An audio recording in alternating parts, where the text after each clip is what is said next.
sobre alguns conteúdos importantes ainda para esse primeiro bimestre, tá bom? Meu nome é Elaine, sou professora de História e nós vamos fazer um resumo sobre Grécia Antiga. São os pontos mais importantes sobre a Grécia, né? E a gente vai trabalhar um pouquinho aí com foco com o primeiro ano do ensino médio, tá bom?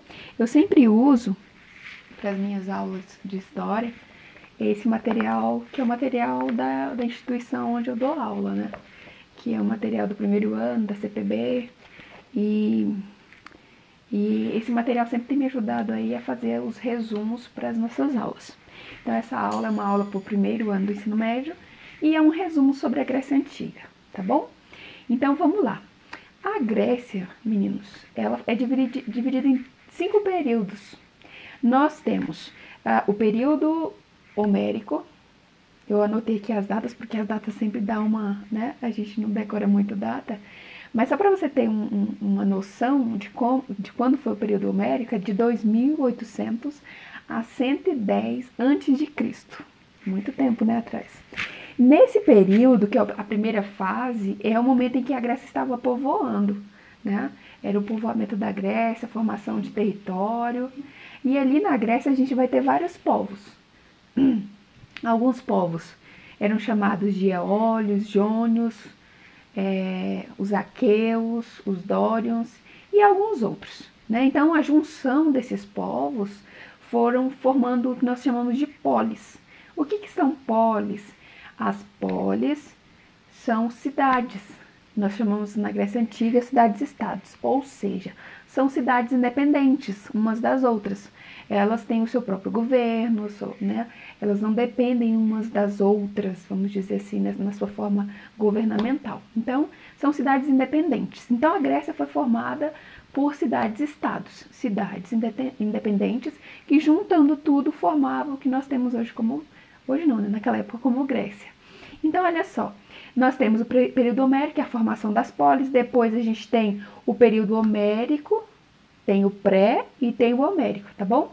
No homérico, o que eu quero destacar para vocês? 2 poemas. Eu tenho até aqui um livro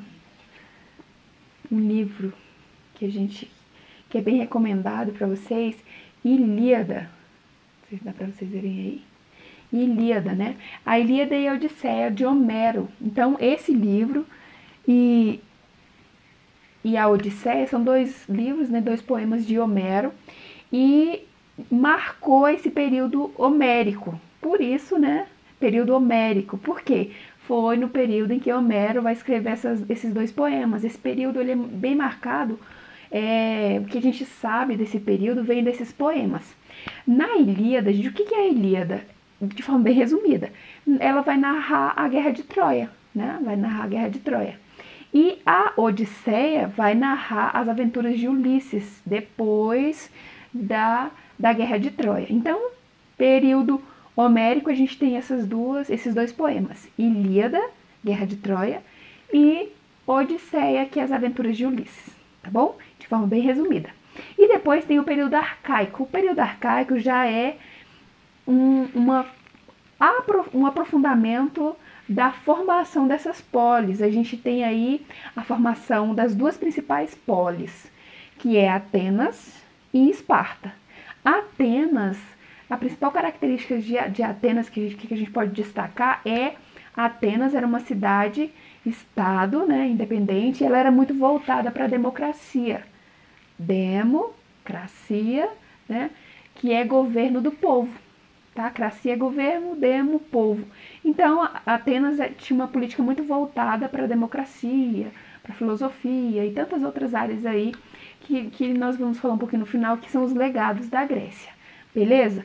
Então, nós temos período arcaico, né? Período arcaico, que é a formação das polis, as 2 principais, Atenas, voltada para a democracia, e depois a gente tem também, nesse mesmo período, a formação de Esparta, né? Esparta também, que é bem conhecido nos nossos dias, por causa dos 300 de Esparta, e depois nós vamos ter várias guerras, que eu vou explicar um pouquinho mais para frente, e é isso. Então, no período arcaico, a gente tem a formação dessas 2 polis que a gente pode destacar, Atenas e Esparta. Esparta era muito voltada para o militarismo, né? Eles eram eles formaram a partir dos dórios. Os dórios eram povos, pelo menos dentro da apostila, do material que a gente tem, claro, outros historiadores podem discordar, eles eram muito violentos. Então, a Esparta ela é formada e ela é voltada para o militarismo, né? Então, eles, desde criança, desde pequenininhos, eles tinham já, eles eram escolhidos para um treinamento específico dentro dessa sociedade espartana, beleza? Então, olha só. Depois a gente tem aí o período clássico, que vai ser o auge dessas polis. Além de Atenas, além de Esparta, a gente tem Tebas, tem Corintos, né, e outras polis ali que vão se destacando. E dentro desse auge, desse período clássico, nós vamos ter duas guerras que são muito importantes. Que guerras são essas, professora? Ó, nós vamos ter guerras médicas, que durou 50 anos. Pensa, uma guerra de 50 anos, né? Muito tempo. Então, guerras médicas, durou 50 anos e foi quem contra quem? Gregos versus persas, exatamente. Gregos versus persas. Depois de 50 anos de guerra, claro que a gente vai ter aí vários momentos, a Grécia ganhou, vários momentos os persas também vão ter algumas vitórias e tudo mais, mas no decorrer desses 50 anos, nós vamos ter o seguinte, nós vamos ter uma Grécia saindo como uma vencedora, mas nós vamos ter uma Grécia também bem enfraquecida. E para acontecer essas guerras médicas, nós vamos ter a formação da Liga de Delos. O que foi a Liga de Delos? A Liga de Delos é uma aliança entre as polis para lutar contra os persas. Entendeu? Tranquilo, é fácil, né? Ó, Liga de Delos, formação, né? É a junção das polis para lutar contra quem? Contra os persas. Então, olha só. Elas eram cidades independentes, mas mesmo sendo independentes, elas se juntaram nesse momento, nessa liga, né, para poder ir contra um inimigo em comum, né, que eram os persas. Então, olha só, e por que recebe esse nome, guerras médicas? Não é porque tinha médico lá não, viu? Os meninos sempre perguntam nas aulas, os alunos sempre falam. Ah, professora, é porque tinha médicos lá. Não é porque tinha médicos. Os persas, eles eram conhecidos também como medos, porque eles tinham conquistado um territóriozinho, um povo, né, das cercanias ali do seu território, e aí como eles dominaram esse povo, os medos, e aí eles eram conhecidos como medos persas. E aí vem guerras médicas, por causa dos medos persas. Beleza? Tranquilo? Então essas guerras médicas, elas duraram 50 anos, teve várias fases e tudo mais. Beleza? E nesse período também, que é o período clássico, nós vamos ter uma outra guerra, que é a Guerra do Peloponeso. A Guerra do Peloponeso, nós vamos ter a formação de uma outra liga. E outra coisa muito importante, a Guerra do Peloponeso é uma guerra interna, é uma guerra civil. Ela acontece ali dentro da Grécia mesmo, tá bom? Não se esqueça disso. Liga do Peloponeso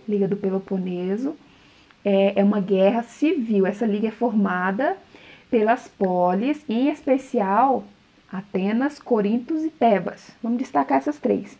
E essa liga foi formada para lutar contra Atenas. Como assim? Contra Atenas? Sim. Depois de 50 anos lutando juntas contra os persas, Atenas ela se acendeu. Ela ficou com um poder maior do que as outras polis. E outra coisa, ela recebia os impostos.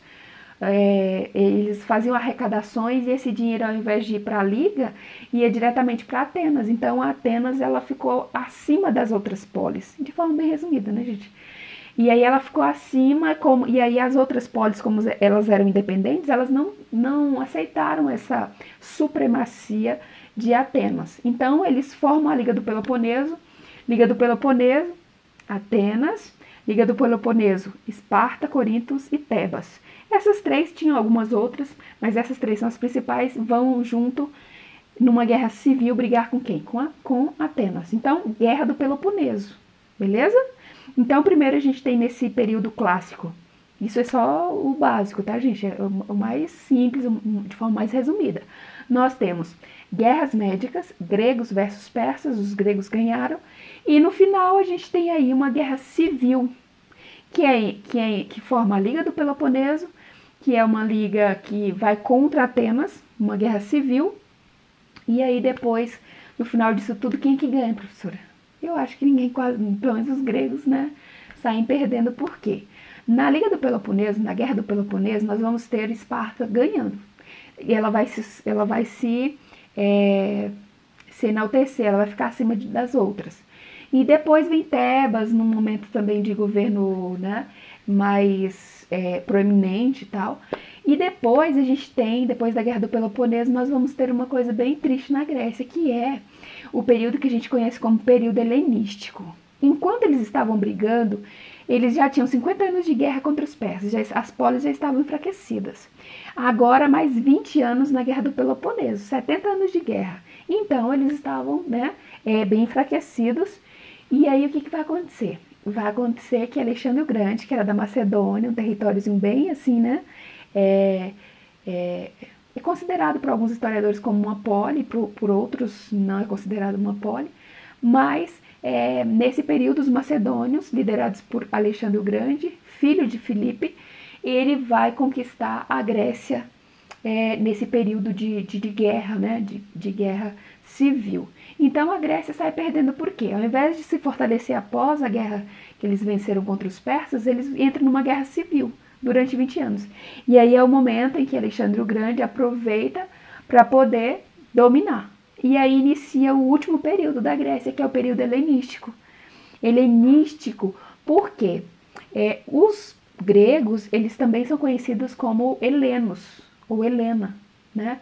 Grego ou grega. E daí vem esse nome, helenístico, né? E helenismo, gente, isso é muito interessante. Helenismo é a fusão da cultura grega com a cultura oriental. Alexandre o Grande não conquistou praticamente todo mundo antigo? Então, olha só, quando ele ia conquistando, ele ia fazendo essa mistura, né? Ia fazendo essa mistura de cultura, essa fusão de cultura. Ele ia construindo as Alexandrias, né? E ali era essa mistura da filosofia, da história e de todas essas áreas que a gente conhece aí dos legados gregos. Beleza, gente? Então é isso. Vamos só revisar rapidinho, ó. São 5 períodos: pré-homérico, homérico, arcaico, clássico e helenístico. Beleza? E todos sabem que depois de Alexandre governar, né, ali praticamente todo mundo antigo, ele morre, e aí esse reino, esse domínio vai ser dividido entre os seus generais. Depois vem quem? Roma. E aí Roma é uma videoaula que a gente vai fazer depois, tá bom? Então olha só, não se esqueça, nós temos aí 5 períodos, e nesses 5 períodos algumas características bem importantes da Grécia. E eu também quero destacar os legados gregos que nós temos aí. Quais são os legados que a Grécia deixa pra gente, né? Quais são? A história, a filosofia, a arquitetura, a medicina, né? E a matemática, tudo isso daí, esses conhecimentos vêm dos gregos, né? Então a gente deve muito aos gregos aí pela sua cultura, que ela é muito rica e nos influencia até hoje. Esses são alguns dos legados, tem outros. E a gente não pode também deixar de comentar pelo menos um pouquinho sobre a religião, né? Os gregos, como todo mundo sabe, tem lá, né, vários e vários deuses. Zeus, o seu maior deus, né? O pai de todos, e Zeus. E aí essa religião, né, com vários deuses, vários semideuses e lá. Nós temos aí uma religião politeísta.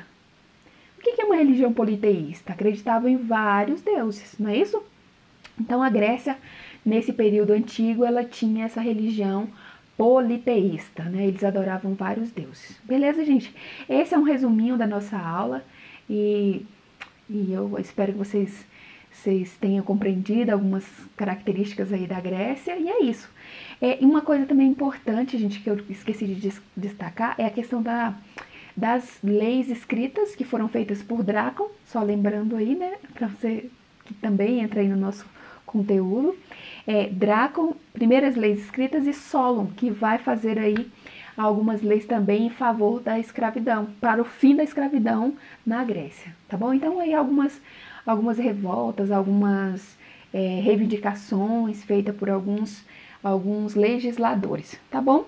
Drácon, primeiras leis escritas, as leis eram baseadas muito no direito consuetudinário, né, baseado nos costumes e tal, então as leis mudavam de um dia para o outro. Então, com as leis escritas, né, fica mais difícil de se mudar. E Solon, que é o fim da escravidão por dívida. Então, ninguém podia mais ser escravo porque se estivesse devendo alguma coisa. Tá bom, gente? Essa é uma aulinha sobre Grécia Antiga. Meu nome é Elaine. Se você gostou da aula, dá um like aí e se inscreva no meu canal, tá bom? Super beijo, tá? E é isso aí. Espero que você assista, que você aprenda, comente e a gente se vê aí após esse surto, né, dessa doença que está acontecendo aí no nosso Brasil, tá bom? Um beijo e até mais.